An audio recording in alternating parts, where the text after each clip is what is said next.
Shouty Arthur by Angie Morgan.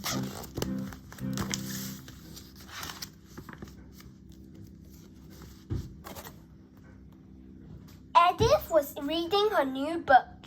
"What are you reading, Edith?" asked her little brother Arthur. "Go away, Arthur," said Edith. "Is it very interesting?" he asked. "Yes," Edith said. "It's all about wildlife." "What's wildlife?" "Well," said Edith, "it's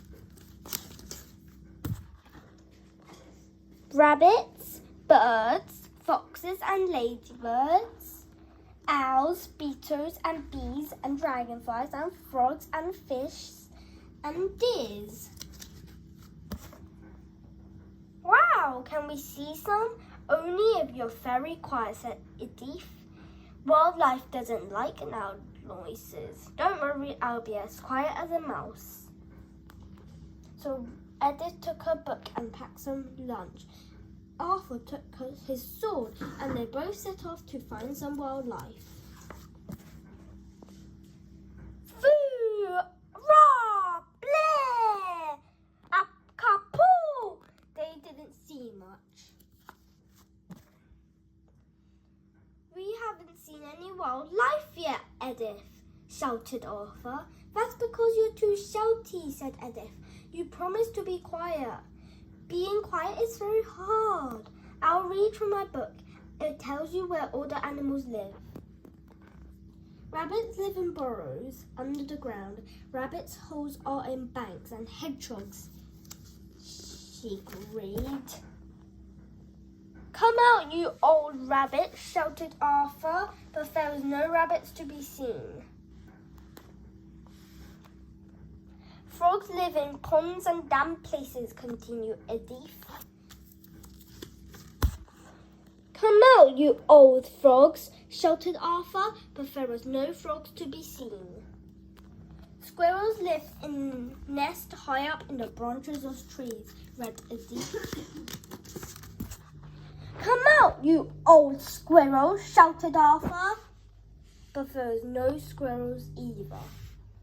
"Edith, I'm getting a bit tired and hungry now," said Arthur. So Edith gave Arthur his lunch, and after he had eaten, he curled up and had a little sleep. Edith and his wildlife had enjoyed the peace and quiet. And after a while, Arthur woke up. "It's getting late," said Edith. "We should be going home." "Wildlife is a bit boring, isn't it, Edith?" shouted Arthur as they walked home. "There's no rabbits, no frogs, and not even a single squirrel. There's nothing to see at all." At night, Edith was a bit glum. "What are you reading, Edith?" he asked. "I'm reading about nocturnal animals," said Edith. "The animals that come out at night." "It's night time now. Could we go into the garden and see some, please?" "You must promise not to be shouty." "I'll try my hardest," promised Arthur. Arthur did try very hard not to be shouty, but he only managed it for a little while. "Wildlife is brilliant!" Arthur hints of how to watch wildlife. "Be very quiet. Don't jump around. Be polite. Always take a snack. Watching the wildlife is tiring and it makes you hungry."